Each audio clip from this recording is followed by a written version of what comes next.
Merci Seigneur notre Dieu, nous voulons ce jour encore te rendre toute gloire.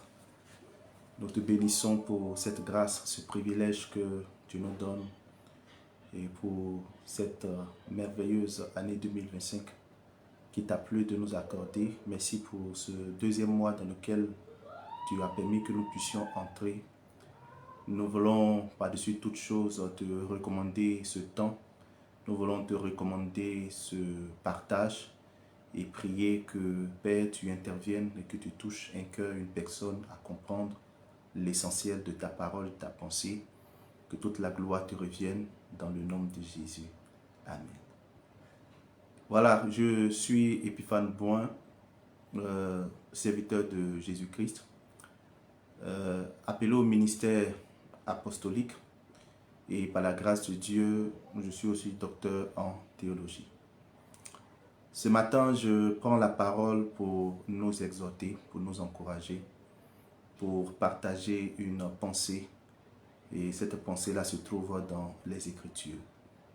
Il faut, avant tout propos, que je donne cette histoire qui est vraiment vraie, qui va aussi nous permettre d'introduire le sujet que nous voulons aborder en ce jour. Il s'agit d'un homme qui aime vraiment le Seigneur, qui était vraiment dévoué pour la cause du Seigneur et qu'il est encore jusqu'à aujourd'hui d'ailleurs. Et voici que cet homme va rencontrer une personne qui va l'embaucher et même lui confier la gestion de son entreprise. Alors, la vérité, cette entreprise était en faillite. Elle connaissait des difficultés de tout genre et ces difficultés-là faisaient que les fournisseurs et pas mal de personnes n'espéraient pas grand chose de cette entreprise. Sauf que ce bien-aimé, quand il est rentré dans cette entreprise, il s'est engagé totalement à relever l'entreprise au travers de prières. Il était vraiment engagé dans la prière. Il était vraiment déterminé et il faisait aussi à la fois les deux choses. C'est-à-dire que c'est vrai qu'il priait le Seigneur, mais il a commencé à redresser de manière drastique tout ce qui avait lieu de redresser dans cette structure-là. Et voici que les temps qui suivent, les résultats ont été vraiment étonnants. Plusieurs personnes ont vu l'entreprise qui était carrément tombée, se relever. Et donc, même sont venus même jusque dans l'entreprise pour savoir qui est la personne qui avait fait cela. Parce qu'ils n'étaient vraiment pas sûrs que cette entreprise-là pouvait encore se relever. Et pendant que cet homme était en train de travailler ainsi à relever et à même éponger les dettes qui avaient été contractées par le responsable premier de cette structure, il va s'avérer qu'un problème va surgir. Et le problème est que pour des raisons qui étaient purement personnelles, l'épouse du responsable n'appréciait pas vraiment la tête de ce bien-aimé qui travaillait au bien de l'entreprise. Et elle va le prendre en haine, elle va commencer à se mettre véritablement les bâtons dans le roue de ce dernier, va lui mettre toutes sortes de pression jusqu'à exiger même son départ. C'était quand même difficile pour des gens de voir un homme qui est venu, qui a donné de son temps, qui a donné de sa force, qui a donné de sa volonté et qui a relevé une entreprise, être récompensé de cette manière. Voyez-vous, c'était difficile, c'était dur. Et quelque part, il était blessé parce qu'il ne s'attendait pas du tout à cette réaction. Et l'époux de cette dame était rentré dans le jeu. Et bientôt, dans l'entreprise, cet homme était devenu une persona non grata, une personne qui n'était plus du tout appréciée, du moins ce qu'on était en train de chercher à forcer à démissionner. Quand il se résout finalement à accepter de démissionner, il disait entre autres que il ne concevait pas le fait d'avoir autant travaillé et qu'en retour, ces gens se comportent de la sorte. Alors donc, il a fait un courrier. Dans le courrier, il expliquait entre autres que c'est vous qui me demandez de démissionner. Or, dans les règles, dans le droit du travail, quand une personne demande à son employé de démissionner, les droits pour pouvoir, comment on appelle, licencier ce dernier-là sont très élevés. Et donc, ce dernier-là Ce dernier va donc être confronté à des rencontres. On va lui demander à ce qu'il retire ce qu'il a écrit dans son dossier et d'accepter simplement de partir sans créer un problème.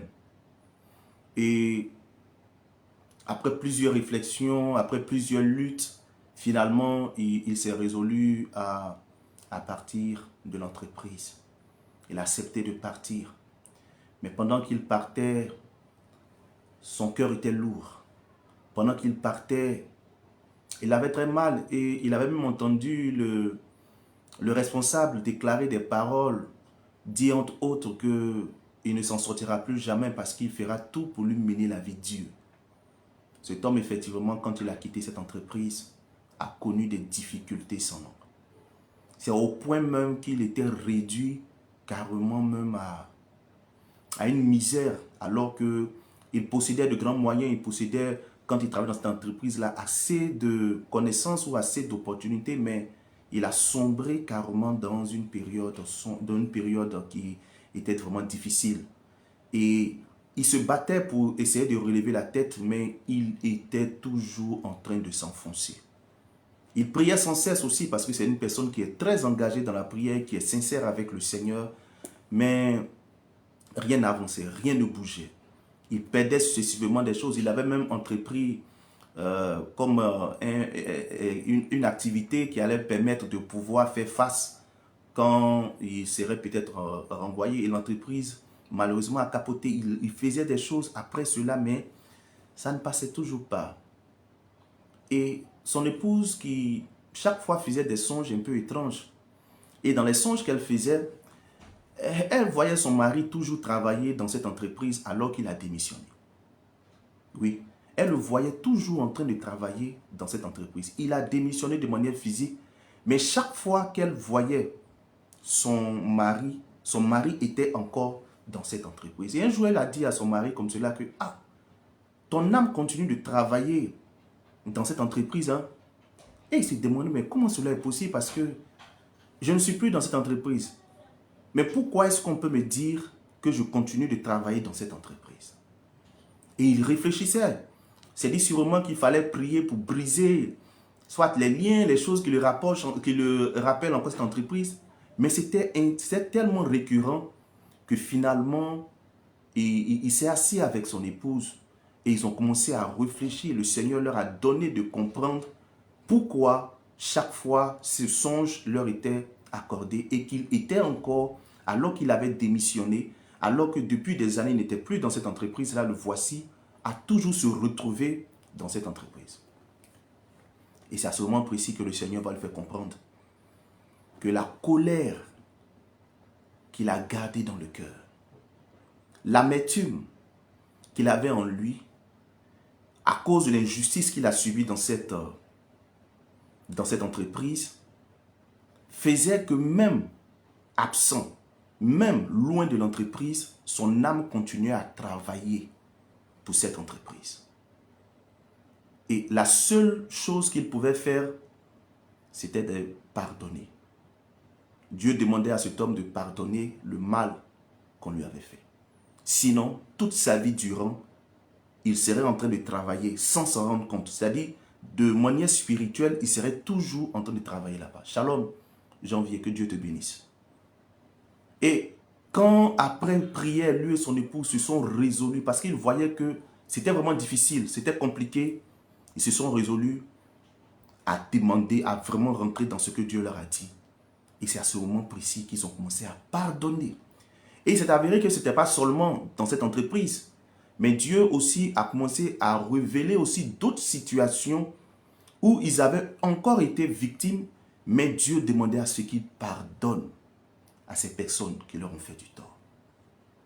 Et tenez-vous bien, quand lui et son épouse décident d'entrer dans cette disposition de pardon, quand ils décident tous deux de prier et de déposer auprès du Seigneur les fardeaux, les charges, les blessures, l'injustice dont ils ont été victimes, et surtout qu'ils pardonnent, qu'ils décident de pardonner à ceux qui leur ont fait du mal, les temps qui ont suivi,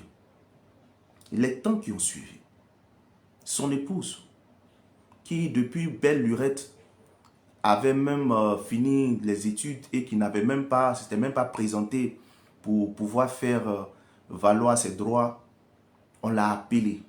Pourtant, ça faisait plus de 10 ans. C'est une chose qui n'est même pas possible. Parce qu'au bout d'une certaine année, quand vous rentrez pas en fonction, on considère sûrement que vous avez soit démissionné ou bien peut-être vous êtes ailleurs. La période qui a suivi, non seulement, ils ont eu une visitation au niveau de l'enfantement. Parce que depuis combien de temps ils étaient mariés, mais ils n'avaient pas d'enfants. Et quand madame prenait des grossesses, ces grossesses-là n'allaient pas jusqu'au bout et parfois même ils étaient en danger puisque une fois même elle a failli perdre la vie. Mais quand ils ont demandé, quand ils ont accepté de pardonner, quand ils ont accepté de déposer au pied du Seigneur toutes les douleurs, toutes les choses, les injustices dont ils étaient victimes, premièrement, sa femme est tombée enceinte. Deuxièmement, elle est allée jusqu'au bout de cette grossesse. Le monsieur en question, notre bien-aimé dans le Seigneur, une porte s'est ouverte pour lui dans le domaine dans lequel il a travaillé. On l'a appelé pour lui dire plus ou moins qu'il y avait la possibilité d'être embauché quelque part.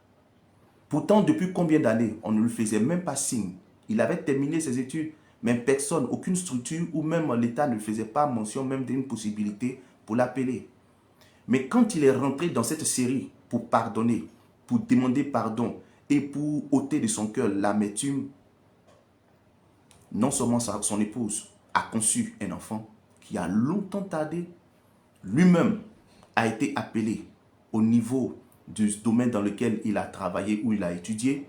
Son épouse, après des années, je pense plus de 10 ans, elle a terminé, comment on appelle ça, le doctorat, mais n'a pas commencé à travailler, n'a même pas été dans une structure.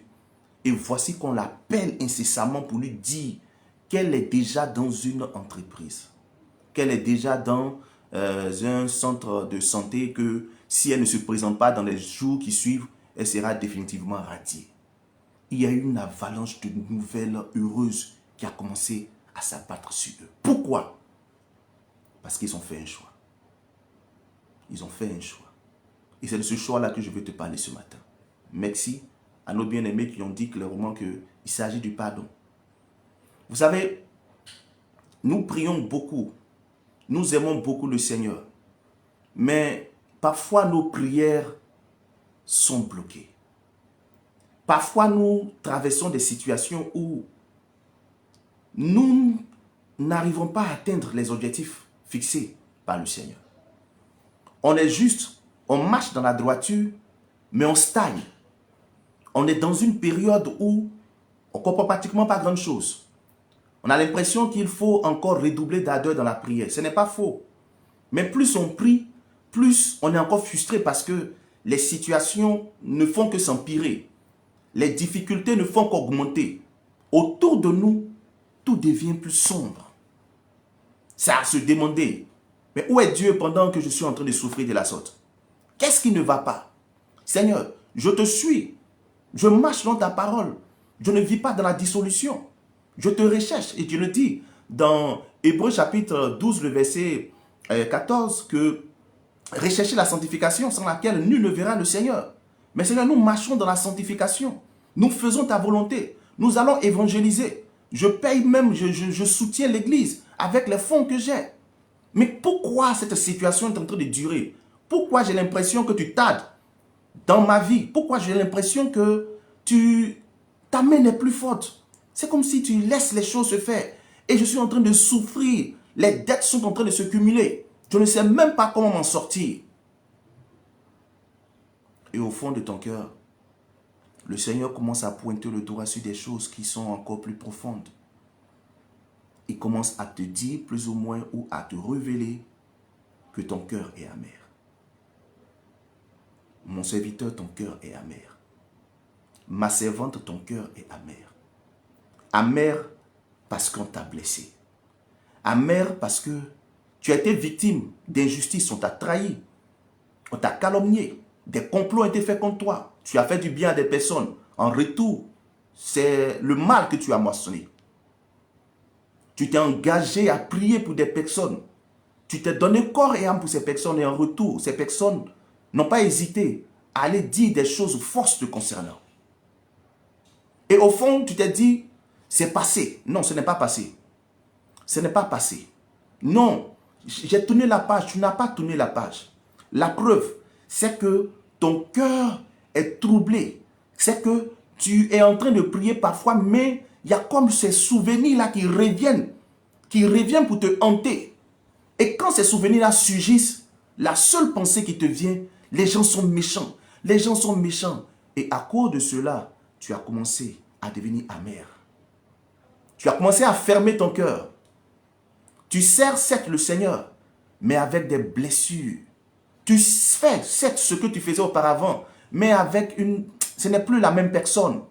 Tu regardes les hommes maintenant en tenant compte du fait que hier j'ai été blessé. Je ne veux plus encore tomber dans ces pièges. J'ai dit une chose qui est vraie, ce témoignage n'est pas une fiction, c'est une vérité. Cet homme a été injustement maltraité.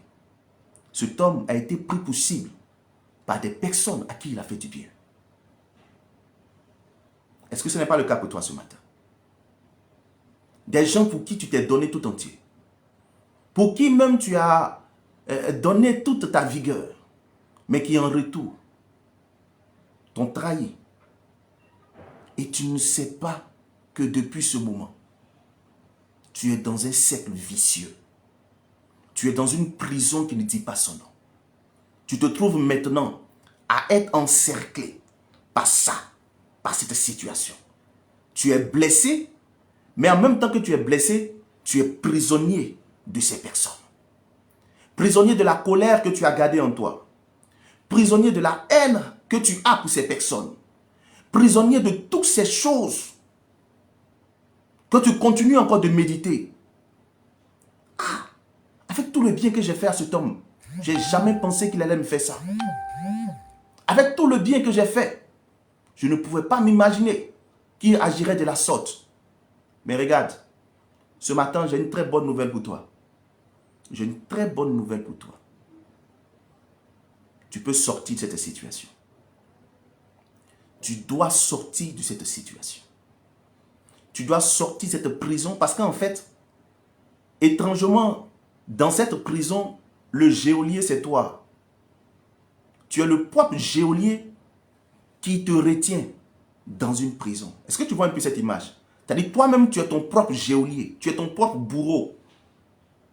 Tu as la clé qui peut ouvrir la prison, mais toi, tu fermes la prison, tu t'enfermes dans la prison et tu t'assois dans la prison. Et autour de toi, tout est sombre. Tu as beau faire des choses, mais on va dire quoi? Cette ombre autour de toi fait que tout le monde te voit négativement. Fait qu'on peut même plus, c'est-à-dire que tu feras beaucoup de choses, mais ça ne produira plus rien. Et le comble, c'est que tu rentreras dans l'accusation. C'est vous. C'est la faute aux autres. C'est la faute aux autres. Oui, ça, c'est l'attitude d'une personne qui vit dans l'amertume. Elle fait toujours des autres le problème.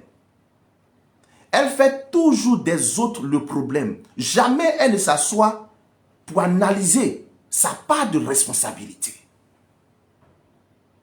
Oui, c'est la faute à celui-là si j'ai réagi comme ça. C'est vous qui m'avez poussé dans la colère. C'est à cause de vous que je suis devenu dur comme cela. Bien aimé, c'est nous qui avons décidé de devenir durs. C'est nous qui avons décidé d'être méchants. C'est nous qui avons cessé de prendre le chemin de Christ. Vous voyez, il y a un texte dans les Écritures qui m'a marqué, qui parle de la puissance de Dieu. Quand nous lisons dans Marc chapitre 11, Jésus va parler de la foi qui déplace les montagnes. Et pendant qu'il dit, et les disciples ont vu qu'il a maudit le figuier. Et quand ils reviennent voir le figuier, effectivement le lendemain, il a séché totalement. Ils sont dans l'émerveillement. Et lui maintenant va leur dire, si vous avez la foi, lisons ce que dit dans Marc chapitre 11 à partir du verset, nous lisons à partir du verset 22. Écoutons ce que Jésus dit. Et Jésus répondant leur dit, ayez foi en Dieu. Car je vous dis en vérité que quiconque dira à cette montagne, ôte-toi de là et te jette dans la mer, et qui ne doutera point dans son cœur, mais qui croira que ce qu'il dira arrivera, ce qu'il dira lui sera accordé. Gloire à Dieu. Mais regardez la suite. C'est pourquoi je vous dis, tout ce que vous demanderez en priant, croyez que vous le recevrez, et cela vous sera accordé. Là, ça va encore. Mais c'est ici maintenant que survient un problème dans le verset qui va suivre. Le verset 25. Il dit ceci.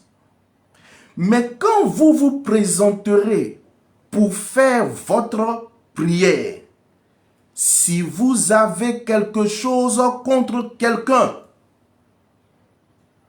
quand vous vous présenterez pour faire votre prière, il a dit, tout ce que vous demanderez par la prière avec foi, vous le recevrez. Mais maintenant, la prière que nous allons faire, il dit maintenant ceci. Quand vous vous présenterez pour faire la prière en question et que vous vous souvenez que vous avez quelque chose contre quelqu'un, le verset 25, je le lis encore, mais quand vous vous présenterez pour faire votre prière, si vous avez quelque chose contre quelqu'un, pardonnez-lui. Pardonnez-lui. Pardonnez-lui. Afin que votre Père qui est dans les cieux vous pardonne aussi vos offenses.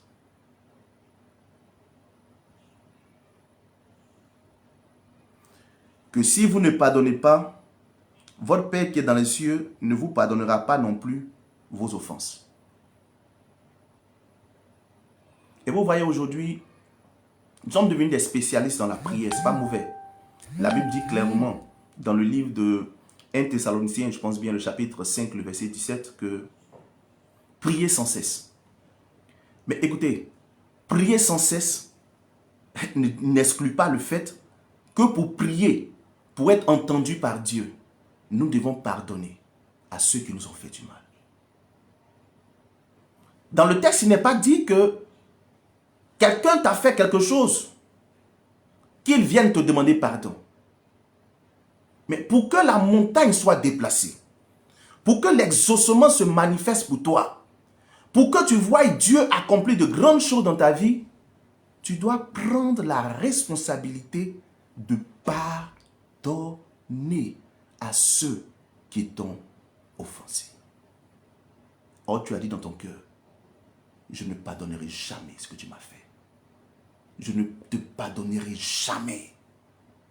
Mais c'est parce que tu as dit que tu ne pardonneras jamais que je t'apprends qu'il y a des choses pour lesquelles tu demandes pardon à Dieu, que jusqu'à présent, il ne t'a pas encore pardonné. Et la Bible dit que Dieu n'exauce pas le pécheur. Jean chapitre 9, le verset 31. Dieu n'exauce pas le pécheur. Mais quiconque fait sa volonté, c'est celui-là qui honore. Donc, quelque part, tu commences à voir un peu pourquoi ça semble traîner, pourquoi ça semble obscur, pourquoi tes prières sont sans réponse. Parce que le manque de pardon est la main qui bloque la main de Dieu dans notre vie.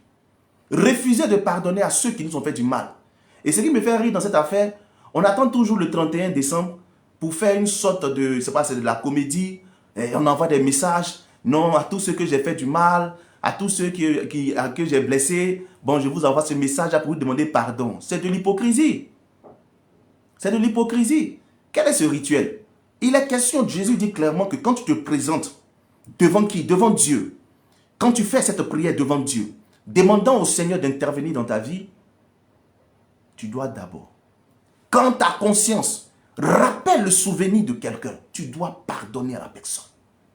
Tu dois prendre ton courage à deux mains pour dire, Seigneur, c'est vrai que je viens te prier, mais j'ai été blessé. Je ne te cacherai pas que l'attitude de telle personne m'a tellement choqué que je n'en reviens pas.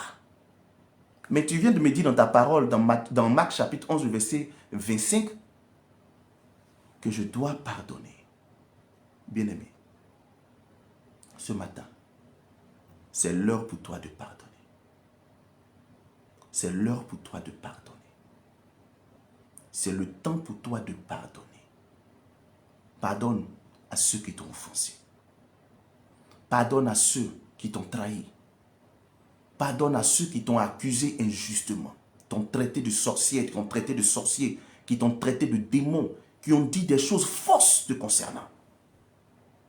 La vengeance appartient à Dieu. Mais notre part à nous, c'est de pardonner à ceux qui nous ont offensés. Dans la prière, dans le modèle de prière que Jésus a montré à ses disciples, dans Matthieu chapitre 6, si je ne m'abuse, il y a une étape de cette prière-là qu'on saute généralement, ou du moins on ne veut pas voir, qu'on feint de voir, parce que elle fait mal cette partie, je le confesse clairement, ça fait très mal. Ça fait très mal. Parce qu'il dit ceci, pardonne-nous nos offenses, comme nous pardonnons aussi à ceux qui nous ont offensés. Et quand il revient pour expliquer ce passage, il dit, si vous ne pardonnez pas aux hommes les offenses qu'ils vous ont faites, votre Père qui est dans les cieux ne vous pardonnera pas non plus vos offenses. Et c'est le fait que les offenses ne sont pas pardonnées qui nous donne l'impression que le ciel est fermé sur nous. Et c'est vrai qu'il est fermé. Parce que le péché établit un mur entre Dieu et nous. Vous imaginez? Tu vis correctement et tu n'es pas en train de sombrer dans la dissolution, dans le désordre. Tu vis comme Dieu te le demande. Tu n'es pas dans l'ivrognerie, tout cela. Mais le manque de pardon à lui seul rattrape tous ces péchés. Rattrape ces choses et te bloque et te maintient dans des chaînes. Ce matin, c'est ton jour de sortie de cette prison. Tu as été blessé. Mais dis comme Joseph. Dis comme Joseph. En Genèse chapitre 50. À partir du verset 16. Quand ses frères, jusqu'au verset 21, quand ses frères ont fabriqué un message. Parce qu'ils avaient peur. Ils se disaient que Joseph leur avait fait du mal parce que Joseph craignait son père, Jacob. Et maintenant que Jacob est mort, est-ce que Joseph ne va pas revenir sur sa colère pour les juger? Et donc ils vont mentir pour dire à Joseph, ah, ton père nous a dit que vraiment pardonne à tes frères, il faut leur pardonner le crime qu'ils ont fait, en tout cas pardonne-leur. Ils sont venus se prosterner devant Joseph pour lui demander pardon. La Bible dit que Joseph, en entendant ce qu'il disait, Joseph a commencé à pleurer. Il a pleuré. Et pourquoi il pleurait? Il pleurait parce que, bien aimé, il a eu mal pendant 13 ans. Il a eu mal de voir ses propres frères le jeter dans une citerne, le maltraiter et le vendre comme un objet. Le comble, c'est qu'il a été vendu à 20 cycles d'argent. Pour dire même qu'il n'a même pas la valeur normale d'un esclave. Ils l'ont méprisé, ils sont jetés. Ils ont carrément livré. D'une manière, ils ont tué leurs frères parce qu'ils sont venus dire à leur père, Joseph est mort. Et Joseph, par la faute de ses frères, a connu 13 années de souffrance. C'était certes le plan de Dieu, mais quand même, il y avait cette méchanceté qui était manifeste. Et vous voyez, on peut souvent arriver à un certain niveau, mais je crois que si Joseph n'avait pas accordé son pardon à ses frères, la gloire que Dieu avait réservée à cet homme, il ne saurait véritablement pas en tirer quelque chose. Souvent, nous pouvons être dans des biens, nous pouvons avoir de l'abondance. Mais si dans cette abondance, nous ne trouvons pas la force de pardonner à ceux qui nous ont fait du mal, et que nous cherchons le moyen de nous venger, et que nous cherchons le moyen de répliquer à ceux-là qui ont dit du mal de nous, bien aimés, nous sommes encore des prisonniers. Prisonniers. Nous sommes encore des prisonniers. Et il n'y a pas plus grand malheur que cela. Ce matin, que Dieu te bénisse. Tu as pris le temps de m'écouter, que le Seigneur se souvienne de toi. Tu es en train de chercher peut-être qu'est-ce qu'il y a à faire encore. Tu as déjà fait 40 jours de jeûne. Ça n'a pas changé grand-chose. Je ne suis pas en train de te dire que c'est mauvais de jeûner. Je ne dis pas que c'est mauvais de jeûner. Mais tu es en train de chercher. Qu'est-ce qu'il y a à faire encore? Première chose, pardonne à ceux qui t'ont offensé. Et pardonne-toi aussi. Oui, souvent, on ne se pardonne pas du tout. On a du mal à se pardonner soi-même. On a du mal à se pardonner soi-même. Mais c'est parce qu'on a du mal à se pardonner soi-même qu'on a du mal aussi à pardonner les autres. Que Dieu vous bénisse. Que Dieu vous bénisse. Qu'il vous donne de sortir de cette prison. Il nous fallait forcément passer par ces choses. On ne peut pas grandir sans être heurté. On ne peut pas grandir sans connaître la trahison. On ne peut pas avancer dans notre destinée sans être victime de toutes sortes d'injustices. Mais ne gardons pas ces choses dans notre cœur. Proverbe chapitre 4, le verset 23 dit « Garde ton cœur plus que toute autre chose, car de lui viennent les sources de la vie. » Alors, si les sources de la vie sont remplies du vin de l'amertume, ta vie sera amère. Tes réalisations seront amères. Ta destinée deviendra amère. Décide que ça doit changer. Lève-toi promptement. Prends ton courage à deux mains et dis devant le Seigneur, Seigneur, ce matin, je pardonne à mon mari. Seigneur, ce matin, je pardonne à mon épouse. Seigneur, ce matin, je pardonne à mes fidèles. Seigneur, ce matin, je pardonne à mes frères. Je pardonne à mes frères. Je pardonne à tous ceux-là qui m'ont abandonné, qui m'ont trahi. Je pardonne à tous ceux-là qui ont répandu de fausses nouvelles sur moi. À toutes ces personnes à qui j'ai fait du bien et qui malheureusement m'ont rendu une monnaie terrible. Je décide de le pardonner. Un jour, et sur ça peut-être que je vais terminer, on va prier. J'étais en train de donner un enseignement dans une église et c'était un culte de soir. On avait des cellules, on se retrouvait là pour prier. Et l'enseignement portait sur le texte que nous venons de lire, à savoir Marc chapitre 11, le verset 25. Et quelqu'un a posé la question, mais pasteur, je veux bien comprendre ce texte-là. Donc, quelqu'un me fait du mal et c'est moi qui dois pardonner la personne, même si la personne continue de faire cela. Et c'est ce que Jésus dit. C'est ce que Jésus dit. Et pendant que j'étais en train de répondre à la question de l'homme de Dieu qui était à côté, le Seigneur ouvre mon intelligence sur un problème qui avait cours. J'étais en froid avec une personne. J'étais carrément en froid avec une personne. Et me voici à donner des conseils pour dire à d'autres personnes, non, voici comment on doit se comporter. Quelle hypocrisie. Dire aux gens, voici comment on doit se comporter. Dieu dit, on doit pardonner. C'est nous qui avons été offensés, qui devons pardonner. Mais pourtant, j'avais été offensé par quelqu'un, j'avais dit à la personne que je ne parle plus. Toi, je te laisse aller comme ça, je ne parlerai plus sur ta vie. Il faut continuer ce que tu es en train de faire. Et là, j'ai eu un examen de conscience. Et pendant qu'on est en train de parler, j'ai dit au Seigneur, Seigneur, aujourd'hui même, dès que je quitte ici, je vais appeler cette personne-là. Je vais lui demander pardon. Ça va briser quelque chose en moi, mais je préfère être en paix avec toi que d'être troublé. Je préfère être en paix avec toi que d'enseigner des choses que je ne pratique pas.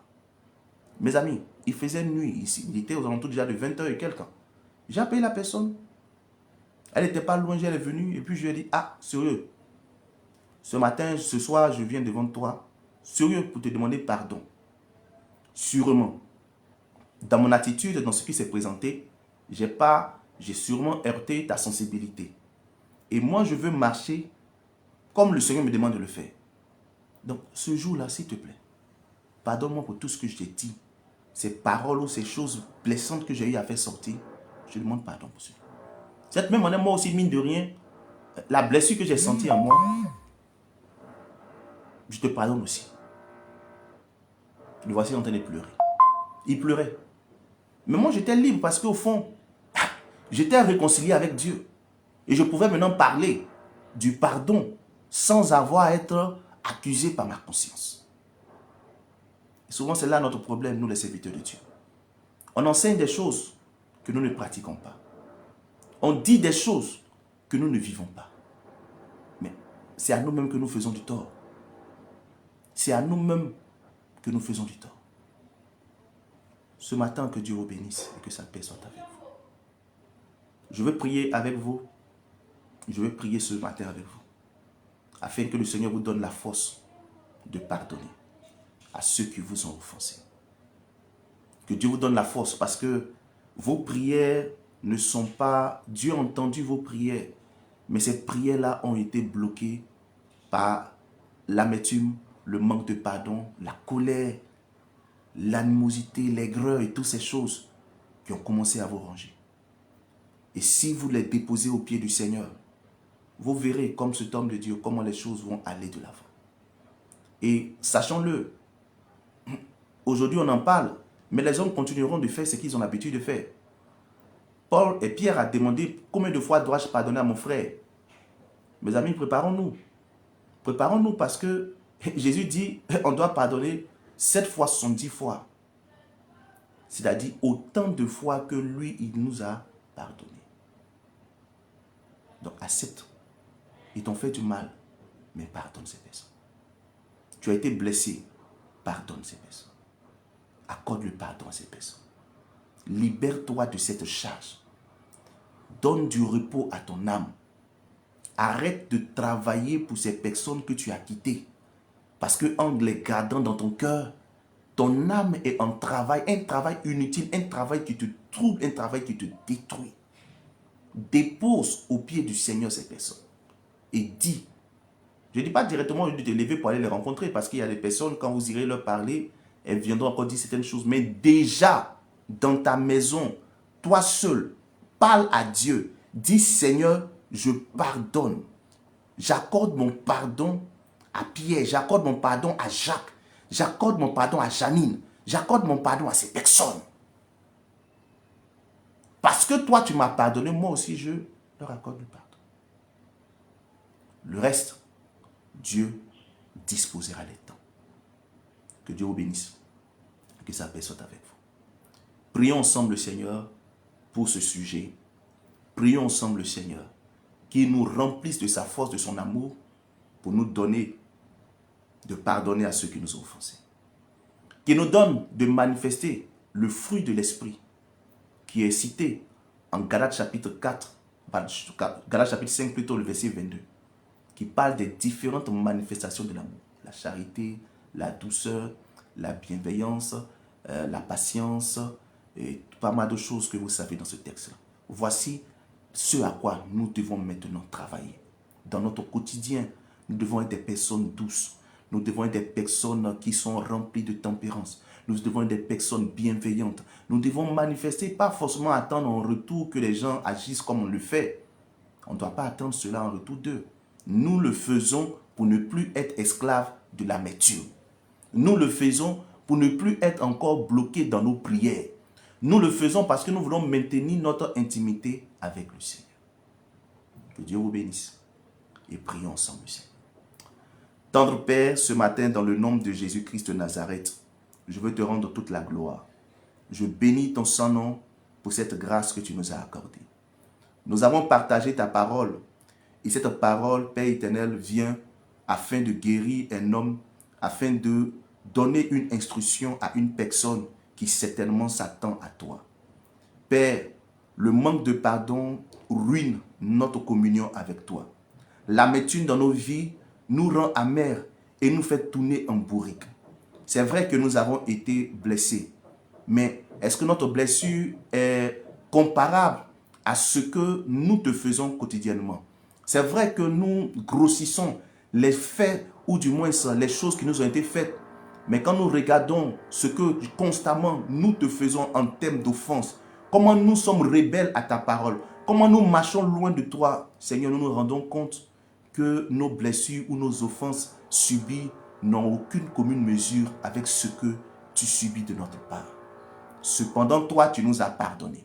Cependant, tu as envoyé ton Fils sur cette terre afin de nous accorder le pardon. Nous, les rebelles, nous, les méchants, nous, les adultères, nous qui étions remplis de mauvaises choses. Ta parole déclare que à peine mourrait-on pour un juste. Mais Christ est mort pour des injustes. Pour que nous, devenus enfants de Dieu, nous puissions aussi marcher selon la nature divine. Tu l'as dit, que nous ne sommes pas nés de la chair, ni du sang, ni de l'homme, ni de la volonté de l'homme, mais de Dieu. Et si nous sommes nés de toi, c'est pour manifester ton caractère. Si nous sommes nés de toi, c'est pour accorder aussi le pardon comme toi tu nous as accordé le pardon. Ce matin, je te soumets le cœur de ton serviteur, de ta servante, qui a saigné depuis des années et qui continue de saigner jusqu'à aujourd'hui. Je prie aujourd'hui que tu remplisses ce cœur d'amour, afin que ce cœur la pardonne à tous ces bourreaux, à toutes ces personnes, à ses parents, à leurs amis, à leurs conjoints, à leurs enfants, à leur entourage. Que ce pardon, Seigneur, soit sincère et les libère à tout jamais des chaînes qui les maintiendraient, qui les empêcheraient de prendre leur vol. Ce jour, Père, manifeste ton règne pour faire tomber ces chaînes pesantes qui étaient dans le cœur de ton serviteur. Retire maintenant, oh, les dégâts, les dommages causés par toutes ces paroles et ces souvenirs qui tourmentent ton serviteur et ta servante. Que ton amour triomphe de toutes ces blessures. Que ton amour ramène le cœur de ton serviteur à croire en ta parole et à se défaire de son ego. Car la vérité, si nous vivons, ce n'est plus nous qui vivons, mais c'est toi qui vis en nous. Et quand tu vis en nous, nous devons maintenant marcher comme des enfants de Dieu. Des enfants de Dieu qui pardonnent comme leur Père céleste pardonne encore. Ce matin, merci de faire bien au-delà de nos faibles mots. Et souviens-toi des besoins, des attentes de chacun. Restaure la vie de chaque personne qui tombe sur cette vidéo. Guéris, Seigneur Père éternel mon Dieu, toutes leurs infirmités causées par cette amertume. Relève-les, Seigneur, à tous égards. Relève les maisons, relève les pères, relève, Père éternel mon Dieu, leur destinée. Que tout ce qui avait chamboulé, Seigneur, se relève maintenant. Accorde-leur la résurrection, restaure-les à tous égards et redonne la joie de vivre à ceux-là qui avaient perdu tout espoir du fait de la douleur causée par ces blessures. Ce matin, nous répandons ta faveur, nous répandons ta grâce et nous te disons merci parce que tu fais infiniment au-delà de nos faibles mots dans le nom de Jésus de Nazareth que nous avons prié. Amen. Dieu vous bénisse abondamment et que sa paix soit avec vous. Voilà, je salue ici le révérend Edgar Lega. Que Dieu te bénisse. C'est une joie pour moi de te voir. Que Dieu bénisse aussi Esso Janvier. Que Dieu bénisse le révérend Josué. Et que Dieu bénisse aussi la servante de Dieu Nadejda, ma très chère belle.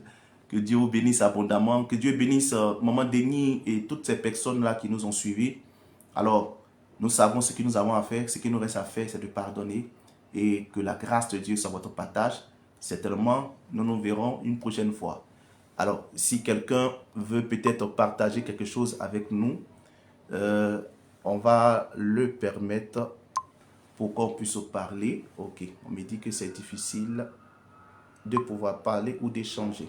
D'accord. Donc, on va donc se laisser maintenant et prier que Dieu nous donne encore une autre occasion pour pouvoir encore échanger.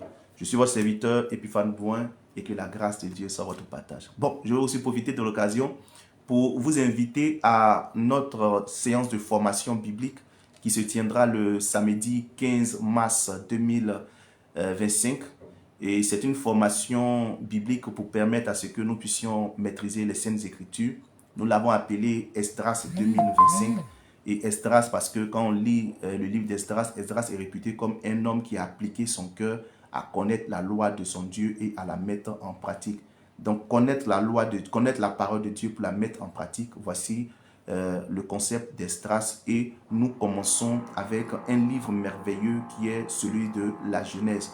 Parce que c'est un livre qui renferme tellement de vérités profondes et de bénédictions qu'il est important que tout enfant de Dieu puisse s'approprier les vérités cachées dans le livre de la Genèse. Donc, retrouvez-nous ce samedi 15 mars, c'est-à-dire le mois prochain, certainement au niveau de la salle du CPE, du Centre de publication évangélique, qui est situé non loin de la radio Fréquence Vie.